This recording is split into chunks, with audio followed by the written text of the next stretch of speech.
On this episode of the Ask the Pack Leader Show, we talk about draining energy, calmness at the front door, diets, finding balance, and why it's not about the breed.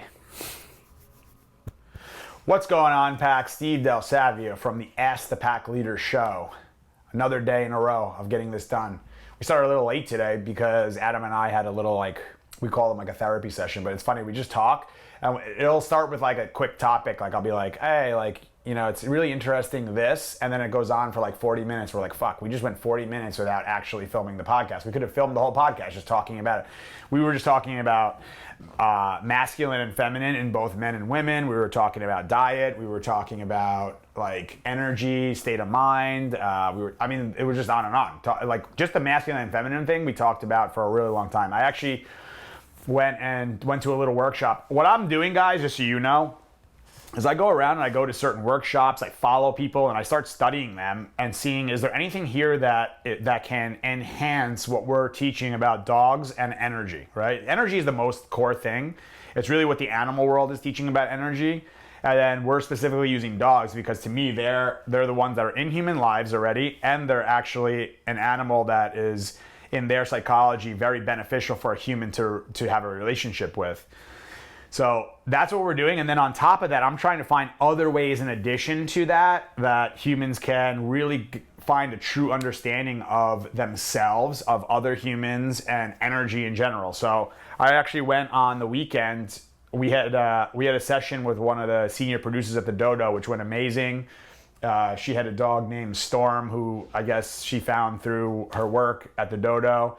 And she told me that through the Dodo, they had tried like tons of trainers to get this dog motivated, and they just really never had any success with the dog. So she started following me, and I sent her a message, hey, I saw all your stuff that's happening over there. I'd love to help you with that dog. Let me know if you need any help. And Adam and I ended up going on Sunday out to Brooklyn to help her with her dog, and they said it's the most progress they ever had with the dog. And I wasn't explaining or tooting my own horn. I just said, most people are focusing on the breed of this dog and dog training, but no one's really educated you on dog psychology and all the things that really matter first, and then the dog training stuff. So we got a dog who refused to walk anywhere in Brooklyn. We got this dog marching along the street, going around. They had the owners doing it. They were super grateful, and they let us know that a few days in now, it's like it's getting better and better every day, which is amazing to hear. But yeah, so then after that session, I ended up going to the city to go to a workshop. I don't even know what it was called, but the guy's name is John Wineland. I recommend you guys check him out. I found it to be fascinating. He's very much into teaching men and women, whether it's a man and a man, a woman and a woman, a man and a woman, on energy and the masculine and the feminine of both. So like for myself as a man, most people say, oh yeah, you're a man, you must be masculine. But in reality, a man has masculine and feminine, and there's certain levels of each. So I tend to be more of a masculine male. But I know myself. So I tend to be more of a masculine male, and I struggle more with the feminine side. But there's also men who are way more feminine. That doesn't mean that they're worse than me. It's just a different person, an individual. So it was very fascinating to me, and I talked to him, the guy John, a little bit after the workshop. You know, everybody leaves, but I think it's really important to spend a little extra time and talk to people. And I just told him that, number one, I really enjoy his work. I love that he's teaching about energy, and he actually did a thing there where he was saying when a man is feeling a certain way, what happens is, or a masculine is feeling a certain way, is like the anger comes from like here and then works its way all the way up to the head. And most men are going to feel tons of anger, or masculine are going to feel anger in their head.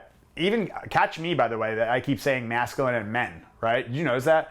I keep saying men and masculine. That's my conditioning as an American, just thinking a man should be masculine, a female should be feminine. But that's not totally the truth. There's certain levels of each.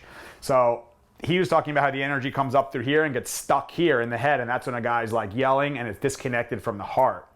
So he said in those moments, he was actually doing things which is super fascinating to me, of saying like, picture you have like an axe in your hand when you're in your masculine and feeling that way, and take it and go, whoo, and then like release an energy, whoo, whoo. And he said what you're really doing is sending all that energy back down into the heart and back down into where it came from. That shit to me is like so fascinating, all that stuff. And I just am trying to test. I'm making myself like the human test dummy. I'm trying this. I do Tony Robbins. I mean, and the amount of things that I'm trying and testing for all of you, it's just everything is to enhance the dog psychology part and energy. It's really energy is everything, right? I've said it forever. Caesar's saying it. Energy is everything. And then from there, it's like, how can we understand it in the best way? And I think so many people in the medical world and science world are just like disregarding energy to a degree and just going right to like symptoms and you're a guy, so this, you're a female, so this, you have this, oh, you should just eat this food. Oh, that brings me to the other part that we're talking about, which is food. So I've been messing with diets and food. I was an athlete my whole life, honestly. I was playing hockey at 3 years old. I started playing. My father was a big hockey guy. So me and my brother played hockey growing all the way up, baseball and soccer. So for me, I loved hockey the most. I was better at baseball. My brother, he loved hockey the most. He was better at hockey. So my brother ended up playing college hockey. I played college baseball. So we've been around nutrition and performance our whole lives. And I've always been a guy who likes, like, you know, being active, working out, and doing stuff like that. So if you go online, you guys know, it's like this, today it's this diet. You have a group of people arguing for vegan, for vegetarian, for keto, for high carb, low fat, for, I mean, there's every freaking diet imaginable, paleo, OMAD. I mean, I'm just thinking off the top of my head, but there's diets for everything. And they're saying, and the people in those groups are saying, this is the way, this is the way. And then this person, this is the way, this is the way, this is the way. And I was saying how similar it is to like the dog world. It's the same thing. Like we're this thing and this, we found this to work for us. So we just stick with it. And that's the only way. I'm like, well, there's other ways. And maybe that works for you, but it might not work for somebody else. And it's the same thing with diet. So I've been testing all different diets and foods and seeing what works for me. So after playing college, I got into a little bit of the partying scene. This is when like a phase of my life that kind of, like my life went off the rails a little bit. When I got really into the partying, when I got really into like drinking and like smoking tons of weed and fucking around with some other like drugs and seeing how that goes. Like just eating like shit, eating whatever I felt like, I don't know, what am I gonna eat today? Let's have a fucking pizza, let's have some beers, like just doing like the typical standard American diet of like eating garbage and not really giving a shit. And that was like, went right hand in hand with the worst part of my life. So since then I got back on track and I've been testing what's the best, what works, you know, what's the best diet. I tried, when I got to a point I was actually 220 pounds. Right now I'm like 191 or something like that. I'm a little over 6 foot. So I'm 6 foot 190 now, but I was 6 foot like 220. So 30 pounds on me is very different. And I held it like in my neck and face and in my stomach. If you actually go on the website, I don't know, is it on the website? The video we filmed when it was like the promo video I filmed years ago was when I was just starting to get out of that phase. And you'll notice like my stomach's gonna be way farther out. My neck was way heavier and stuff like that. I was just not feeling good and eating like shit. So that was like right at the time when I started eating healthier. So then I said, all right, what can I do? What diet can I, this makes the most sense to me. So I tried like the keto diet. I did that for like a year and a half and I got super lean, in really good shape. And then I said, let me go back. And that's actually was like a year and a half of doing that. And then I'm wrong. So I did that. I was 220, and then I started eating like the way that I knew how to eat when I was playing sports, which was like very bland diet, which was, we're in nutrition, we're in performance mode. So you're having your grilled chicken, your steamed veggies, and like brown rice. Like that's pretty much what you do, you know what I mean? And just fueling the body with like very bland foods.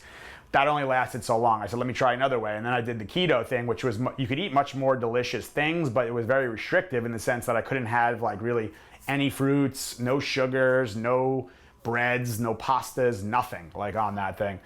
So did it work? Yes, but was it long lasting for me? I didn't think so.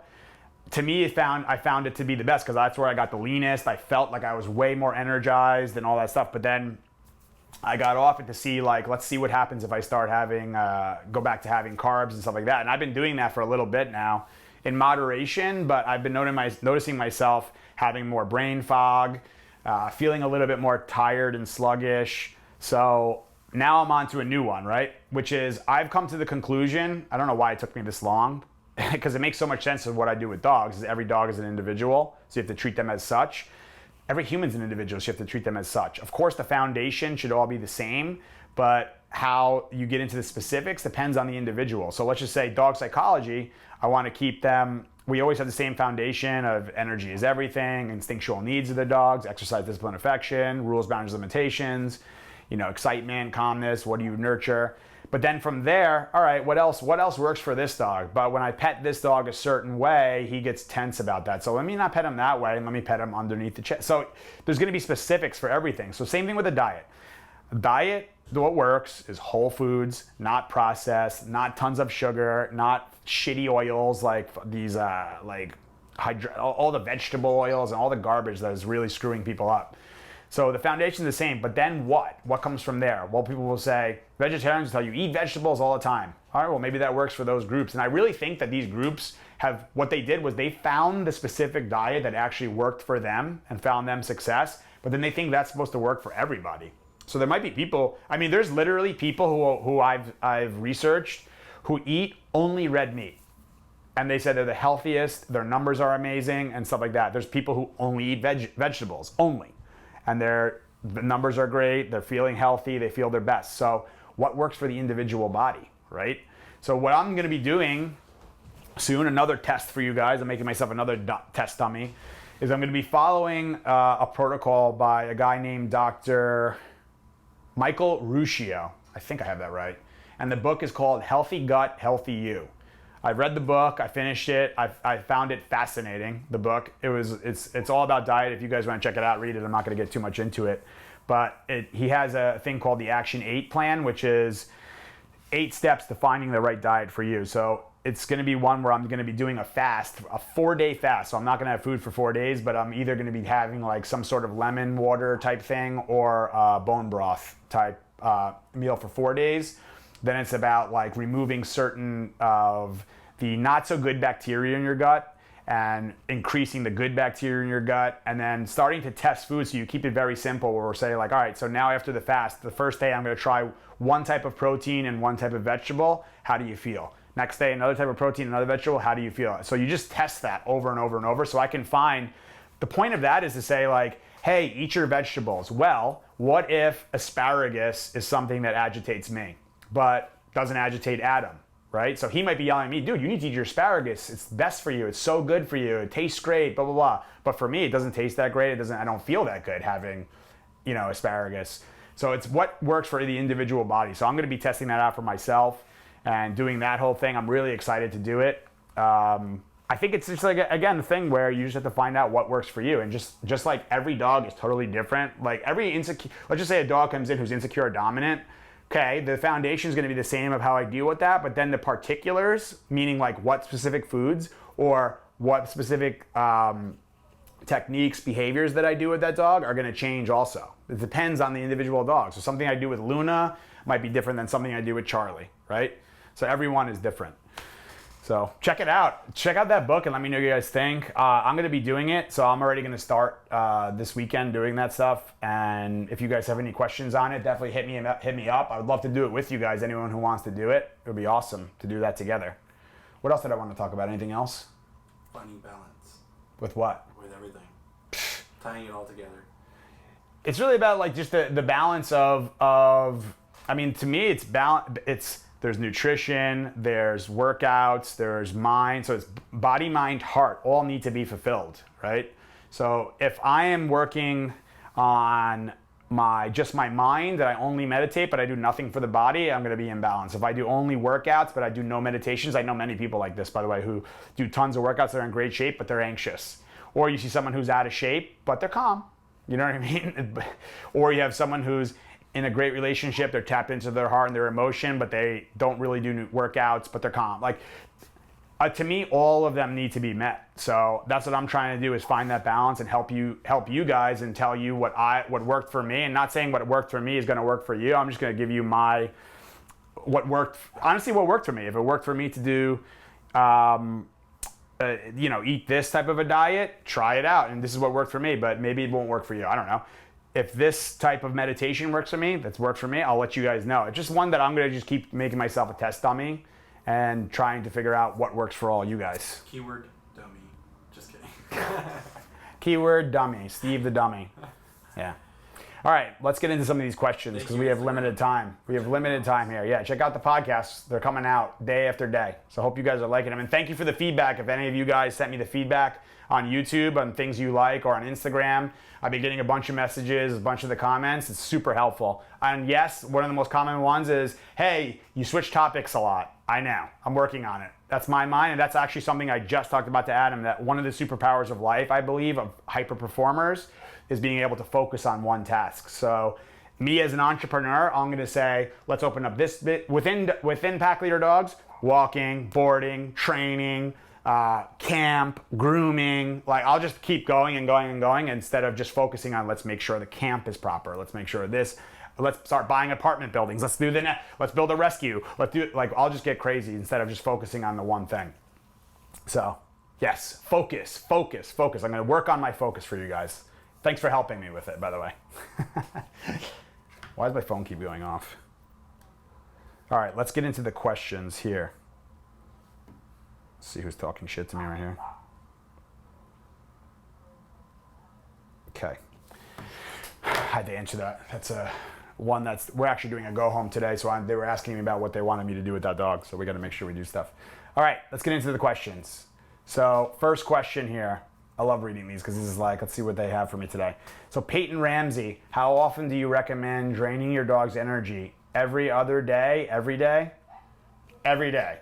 Next. That's really what it is for me, every day. Like picture it as like dog is awake. So dog sleeps, recharges. So body and mind recharge. So when they wake up and during the day, that's when it's going to be a situation where you want to be able to drain that energy for that full day, whatever the dog needs for that day. And then when they rest and sleep, that could even be a nap during the day, they can recharge and then need more. So whatever they need, I give them. To me, I'm draining energy. So for your dog, every other day, like listen, I don't know your dog, your individual dog. Do you have a 9-year-old English Bulldog who's very low drive and very low energy? I mean, there could be days where you don't walk that dog for like 3 days and it probably would be fine. I would still recommend even short periods of walking though. Get the dog out and practice the leadership, fulfill the dog's body, mind, and heart, and their instinctual needs, practicing leadership, you know. It depends on what the dog is, obviously, on what the energy and what the exercise levels are. But I would focus on, yes, every day. I mean, for me and for my dogs, all my personal dogs, every day they're good drains. We have to, I start first thing in the morning. I devote the beginning of the day to them, and then they fulfill me the rest of the day by me doing my part. By them fulfilling my needs, I should say, my emotional needs of being able to pet them and enjoy them and take them places and all that, but I have to fulfill their needs as a dog first. Remember, this is a animal that's a predator that we've been bringing into our homes, and mostly in America, we're bringing into our homes as these teddy bears that fulfill our emotional needs that we can pet and have on the couch and just do whatever we want. But then we say, I don't know what's wrong with them. Why are they barking all the time? Or why are they lunging at that person? Did you forget that you brought a predator animal into your home? That's the facts of the situation. So we want to like create this own thing in our mind of, no, dogs aren't that. They're just fun little teddy bears that we can just hold and cuddle and dress them up and rock them and keep them as my baby and not really fulfill them. So we're almost, think about honor, right? If I didn't honor my fiance Cassie as a female and I just didn't give a shit about her needs as a female or her feminine, fuck you, I don't give a shit about it. How do you think she would feel? It's the same thing that so many Americans are doing to their dog, is saying, oh, you're a dog? Fuck you and all your instincts and all your needs as a dog. Fulfill my needs only. Imagine being in a relationship that way. How would you feel about it? Imagine going to see a therapist and we sit down, dog and human, and we just sit there and the human just talks about everything that's wrong with the dog, and the dog's just like, what about all the shit that you don't do for me? Where you don't fulfill any of my needs. You don't do anything for me, but I'm supposed to do all this for you. But dogs even do as best as they can with that because they're so good. I mean, they're such an amazing species that they still do it. So yes, I would recommend every day. I don't know your dog individually, obviously, but for me, the bare minimum of the normal, let's just say the normal middle of the pack, medium energy dog should be a minimum of 2 hours of exercise a day, of structured exercise every day. Because you got to remember, some of these dogs were working for the entire day. And now we're asking them to just sit in a house for 8 hours and do nothing. Let's see. Let's go on to the next one. Hope that made sense. So listen, again, exercise, discipline, affection. This is where so many people are failing, is that the exercise part isn't fulfilled, and then they move on to discipline, which is really the dog training side. So I want you to sit here and stay, but they haven't fulfilled exercise. So the rest of the shit becomes a house of cards. It falls apart if you don't do the first part. Make sure your dogs are fulfilled and you're practicing structured exercise. Most important shit. Okay. Let's see. I don't even know how to say this.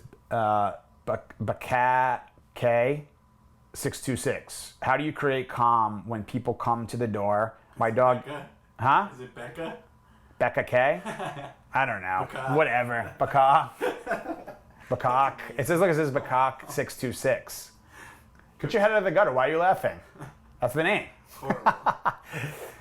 So Becca K, we'll just say that that's what it is. Becca K 626. How do you create calm when people come to the door? My dog gets stirred up and ignores. Okay. Let's get this shit on the record about front doors, right? What we're gonna do. Number one, first things first, you guys have to practice the front. This is one of the most common things that I deal with. You guys have to practice this exercise. I'm gonna give you the step-by-step right now, what you need to do, but you guys have to practice this and practice it as frequently and as often as possible. Step one is you gotta drain your dog's energy significantly before you do any of this exercise. So long ass hike, swimming, rollerblading, biking, agility, long, to the point where you get the dog into a physical resting state. Now we bring the dog home and we put the leash on. The dog's around, let them be loose, right? Knock, knock, knock on the door. Dog goes flying to the front door. Rah, rah, rah, rah. This happened literally to me yesterday at a training session. Flying at the front door. Okay, this is step one. The first thing that you have to be able to do is breathe and stay calm. What happened there was a stimulus, human at the front door knocking or ringing the bell, and the response of the dog was an immediate, excited, aroused, flying to the door, right? With tension and barking. Now, if you go and join in with that and start yelling, no, bad boy, shake, get over here, and you're moving fast and all that, you've now are in follower state psychologically and physically, by the way, now, and you've joined into their state about the front door. Because the dog said, this thing happens and I get excited and go crazy, and then you just joined in and said, let's get crazy. I'm gonna try to calm you down in a crazy, excited state. Not gonna work. So the dog just thinks that you just joined in, actually. Since they don't understand English, when it's knock, knock, knock, row, row, row, hey, get over here, shut up. They think that you're going, row, row, row, row, barking with them and joined in the excitement.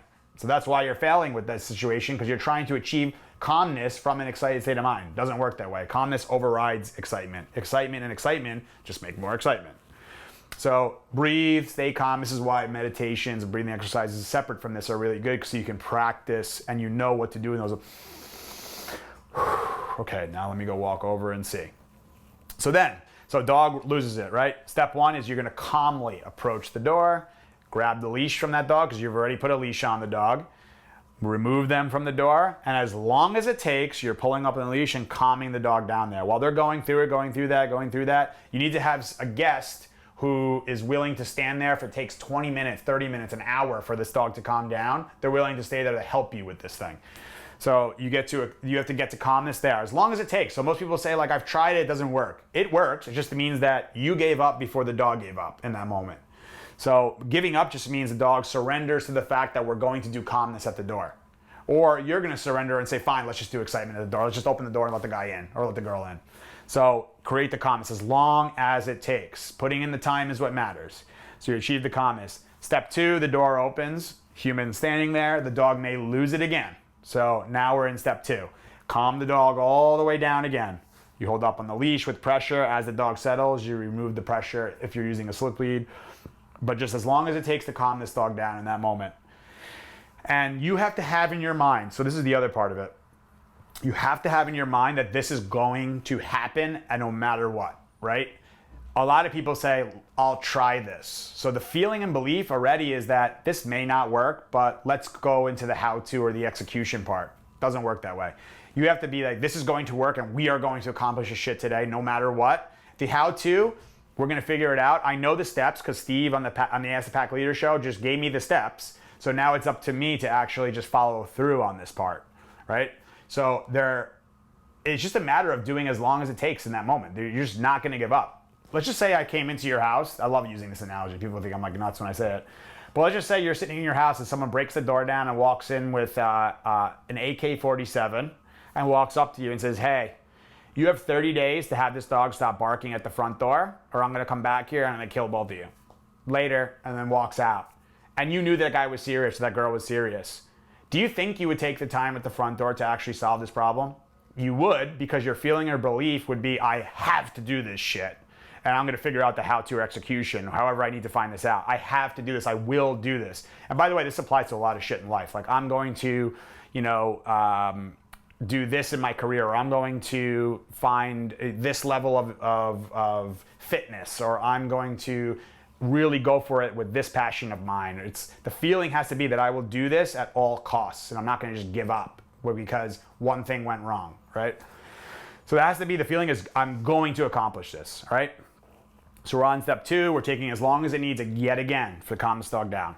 Now the dog is calmed down, you invite the person in, they're standing there. If he starts to go nuts again, same shit. Calm him all the way down. You're taking the time to teach and make it very simple for the dog. Say, listen, you're never gonna meet this person until you're calm. We're gonna break down all these steps because I wanna show you at every step of the way, I expect you to be calm and following my direction, right? So you're doing it every step, you're breaking it down. Most people, it's just knock, knock, knock, dog knows that, shut up, blah, blah, blah. Door opens, dog comes in, jumps all over people, excitement, blah, blah, blah. So you did one step, it was just excitement and chaos. Break it down to all the steps. I break everything down for people. Like when we're doing place, how did you take the leash? How did you start walking towards the bed? Did you do it with tension? When you get to the bed, where was your timing of saying the place? Let's break it down step by step by step to simplify it for yourself and for the dog. So we calm the dog down in that situation. Now the dog's calm. And you're gonna see the dog switch from eyes staring, which is what I saw yesterday, dogs staring, staring, staring, to eventually it's like, I can't get to this person through my eyes and my ears, which is just looking at them and hearing them and barking and going nuts because of my old habits of excitement and losing it. Now I have to, what can I do? There's no other options. Oh, I do have an option left over. Let me start using my nose, which is 100 million times better than a human nose. Let me smell this person and go back to my natural thing. So what we're doing is setting up the dog to use their best sense and go back to a natural state, which is let me see who you are through my nose, which is my best sense. So then the dog starts getting curious in a calm way. That's when you calmly start walking towards the human. And then when they start using the nose on a human, you're monitoring with the leash with no tension on the leash. If they start getting excited at that moment, you can correct or remove them back out. Or let's just say you start to go towards the human and then the dog's like rushes to the human. You stop there, no, and bring them back. But you have to, it's not no, or bad boy, get over here. Nope, not gonna work. No, bring them back. And they might spin and turn and it's all messy and all that stuff. That's fine. Let them go through all that thing. Calm. Let's try that again. Vroom. So it's how it ends more than what happens in the beginning is more important. So yesterday I went to a house, the dog went ballistic for about probably like 15, 20 minutes at the front door. We waited it through. I said, listen, let's take our time here. As long as this takes, there's super value in this part. We waited it through and by the end she came out and she smelled me, she smelled Cassie, she smelled Christina. And we walked inside and everything was much better. So that's the first repetition that dog had of actually finishing at calmness at the front door. But then we need to build upon that because one repetition and then you do it the same way the other day, it all falls apart. There needs to be at minimum 30 days of that. But I think almost like 90 days of that is the realistic way to do it because I know most people aren't going to do it every day.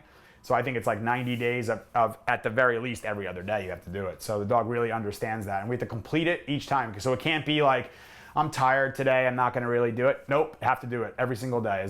I don't care how tired you are. It's going to ruin the whole pattern and habit that you're creating. It's going to make it confusing for the dog. Like, so today we're excited and tomorrow we're calm, but now we're calm today and then tomorrow we're excited. I'm confused, which I don't know. I'm just going to figure it out on my own. I'll just be excited. It's easier that way. So those are the steps. And then the human comes in and from there, it's whatever you do with the dog. You can put them on a place. You can have them be loose at that point if they're calm. But the front door, again, let's break it down really quick. Steps. Number 1, knock on the door. Dog rushes to the door. Stay calm. Get your dog. You have a leash on your dog already. You pick up the leash, remove the dog from the door, and calm the dog down as long as it takes. Step 2, open the door. Dog goes nuts. If they do again, calm them again through the whole thing. Step 3, the human comes inside. Dog goes nuts. Calm them again as long as it takes. Next step, bring the dog when he's using nose up to the human, let them smell and monitor. So if he switches to excitement, you address and correct. If they go too fast to the human, you block it and bring them back. and then wait for the calmness, bring it in again. Calm, smelling calm, good experience. And then when let the dog finish its smelling. This is a little side note, is sometimes the dog smells for a second or two, and then the humans all disregard the dog and just walk in. Let the dog finish his smelling at the front door. He wants to smell and understand who this person is, where did they come from, where were their feet, how do they feel right now. They can, by the way, smell it. How do you feel? So they're gonna smell all that stuff. Once they're done with that part, they're gonna walk away and kind of look at you or go away. That's really the time now. All right, let's come inside now. And then you come in from there. So I hope that made sense. Should we do another one or should we kind of wrap it? One more. Huh? Scout. Oh yeah. Let's bring this dog. Did you tell them? Telling him now. Yeah, tell them now. So I'll give you a little one on this guy Scout we have. He's a golden retriever who came to us for, get this everybody, because people who are stuck in breeds, came to us for aggression with dogs. And what's his number one, what was the final breaking point for the couple? Was they took him off leash in Central Park and he attacked a pit bull, right? So that you'll never hear that in the news, by the way, ever, because it's not a good story, because the news is business, it's money. They have to do things that attract people. Holy shit, a pit bull killed a chihuahua. Great story, because pit bulls are catchy now. It's like pit bull kills or pit bull attack. So if it gets people's eyeballs on it, they can sell ads. That's why it's all the bullshit propaganda, right? On the breeds that's happening now. I understand it. I know why people are doing it, but it's very rare that you ever see the story on why a golden retriever was biting a human or biting a dog. But look at Caesar. The worst bite he ever took was from a Labrador Retriever, Holly, who lives at the ranch with him now because she's a pretty extreme case. So it's a breed thing. But what happened, it's not about the breed, is my point. It was an energy thing. So this dog came in. They practice emotion to the fullest, loving, you're my baby. They literally call him my baby. It's a dog, by the way, but they call it my baby. I love you so much. Tons of affection, really no rules, boundaries, limitations, letting him kind of do whatever he wants. He invades the owner's space, he jumps on them, and they've actually encouraged it unknowingly in the beginning. They thought the jumping was him being happy. So this is one of the most common things. Humans with dogs, they don't understand that excitement and happiness are two separate things. Is he happy or excited? Let's see. What's up, bro? There you go. Thanks, Rick. So this is Scout. What's up, pal? Sit down, buddy. Can you sit? Yeah, that's my man. So he's a pretty calm state, so I'm actually going to nurture this right now. So believe it or not, this fluff ball, the golden retriever, was going after the dogs, but that's not because that's what Scout wants to do. It's because that's what the energy had been taught to do, right? So this is the last thing in the world that this guy wants to do. Sit. The last thing in the world that this guy wants to do is go after dogs. He's actually a super sweet dude. But when you tell this guy, when you rev this dog up and you pet him in excitement and reward him in excitement and let him explore everywhere whenever he wants and jump on people, and then when he's jumping on people, you actually reward him, or when he jumps into your space and is disrespectful and climbs all over you and say, oh, Scout, good boy, what a good boy. Look at how he switches when I do that. So that's something we have to notice, right? The excitement. He knows that state. What a good boy. Yeah, so good. What a good boy. Look at him.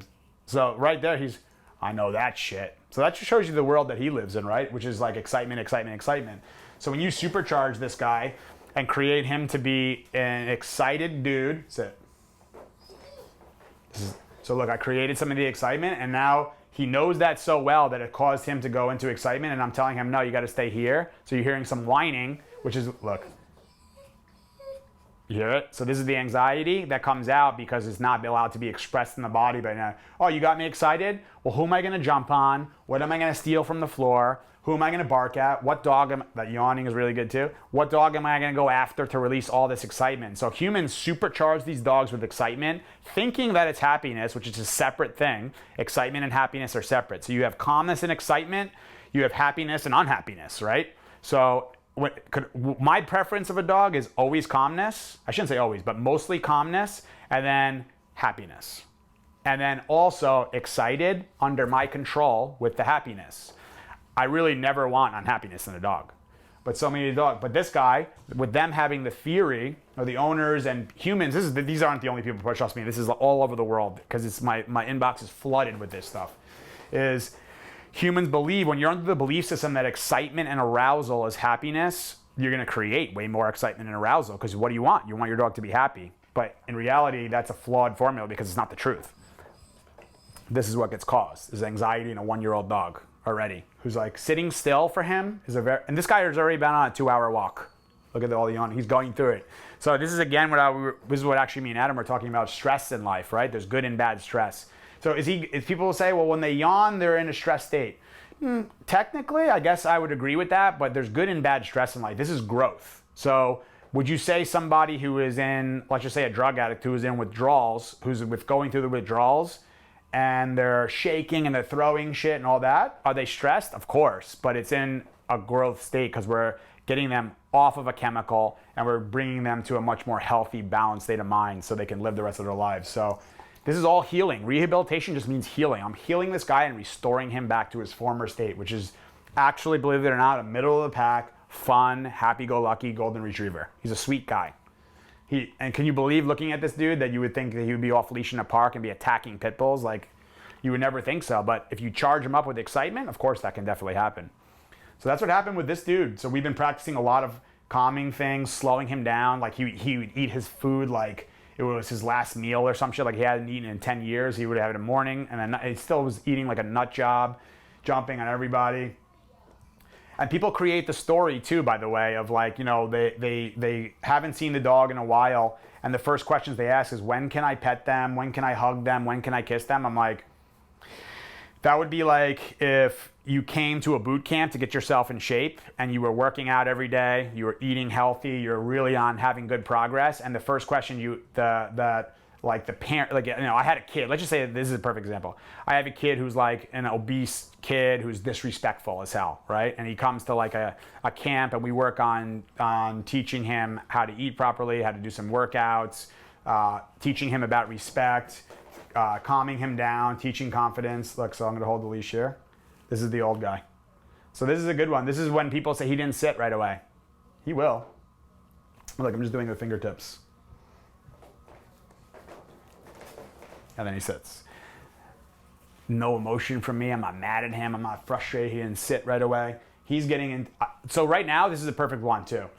A one for you guys to think about is, I'm not going against Scout right now. The way I really view these things is when the anxiety comes out, anxiety is having a battle with me. So I'm combating anxiety to help it remove itself from Scout and bring itself all the way down to the point where it's like irrelevant anymore. So excitement and anxiety is my battle, not Scout's my battle. So that's how I never take things personal, because the real guy underneath this is a super soft guy. All dogs are born with dogs aren't born with anxiety. You know what I mean? Like, are certain dogs more prone to anxiety? Yes, but they're not born with it. So this is something that's been acquired by humans. So I can't take it personally. He's struggling with it. He doesn't have control of it just yet. So I'm helping him through it. This is me. I'm trying to like heal this guy and get him. Look at all this. Yeah, good. That's right. Get it all out, bro. We got you. I'm gonna help you.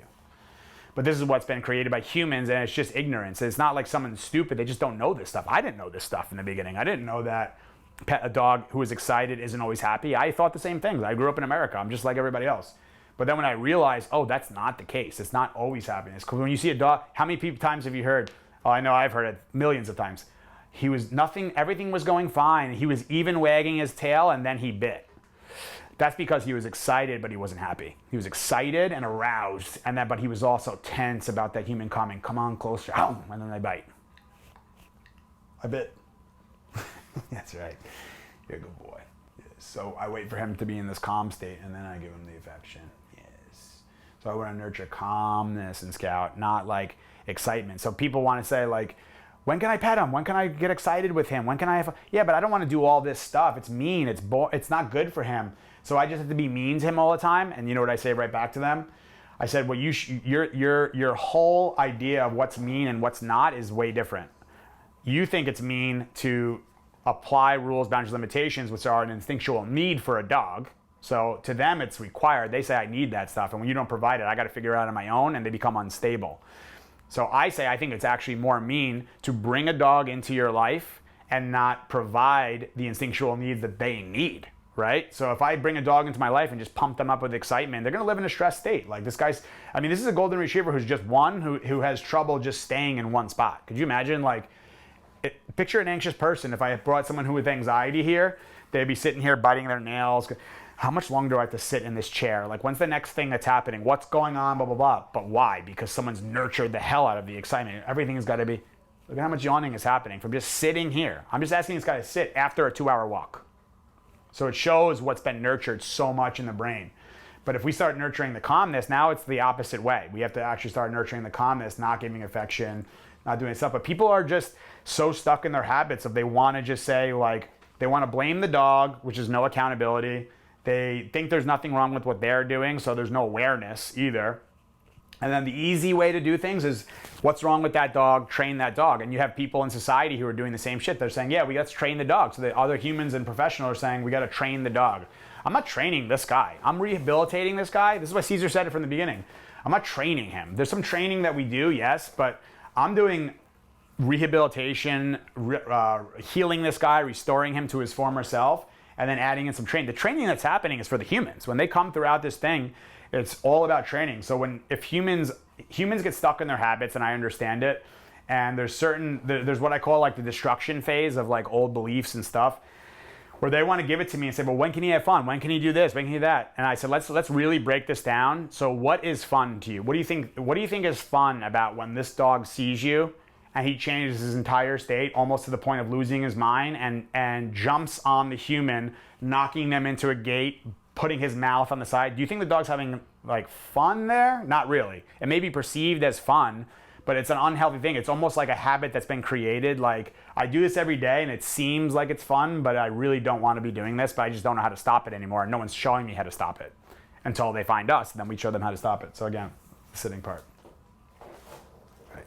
So before, because I took the time there and was patient enough, this is the same thing we were talking about the doorbell. I was patient enough to wait as long as he needed to actually follow through and sit. Like, so now you just say, oh, I'm just gonna leave. Watch my energy throughout the whole thing. So when it's back in the same position, I have all day here. This is the protesting old guy, and I'm not doing this to Scout right now. This is to the anxiety mind. Anxiety saying, I'm gonna put up a fight right now. I control this dog. You don't have control of this dog, calmness. Anxiety does. So I have the rest of it now. He's gonna put up more of a fight. This is good. But look, this is on Scout now. I'm not choking him, because if I was choking him, you hear him all that. He's just feeling pressure with fingertips. As long as you need, man. So this guy has definitely waited out the humans for sure. He's waited them out. So he knows that all I have to do is just wait for a certain, look at him getting tired. All I have to do, there you go.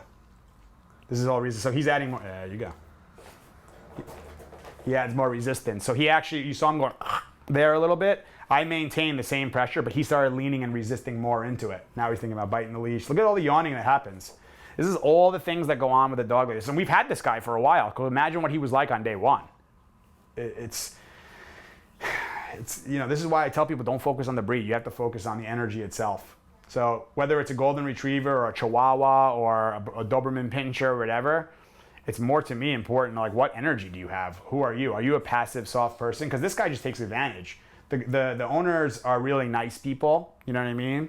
But to me, like, super, super soft with him. Allow him to get away with basically murder. I mean, he's not murdering, but he's close to it. I mean, he's going after dogs and trying to really injure them. So he gets away with it. And then, so imagine you had a child who at school was attacking other kids in school and trying to injure them. And then they came home and you're like, but I love you so much and you're my baby and I'm not going to change anything. It's a really, really tough one. So what's the difference? Why is he able to be here and walk in a pack of dogs and not jump on anybody here? And why do this? Because we're focusing on what works for him.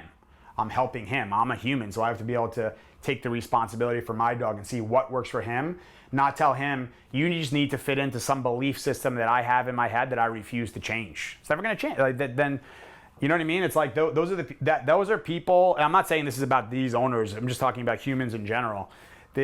People get into a belief system of what it is, and they think that this is what it is, and they don't want to hear anything else because it takes then looking within of saying, am I the problem? I don't want to be the problem.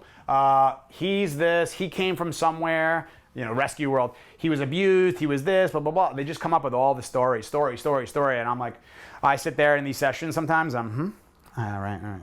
Because I know the human has a need to get it out. And then I say, all right, so you know that's a whole story, right? And they're like, what? Yeah.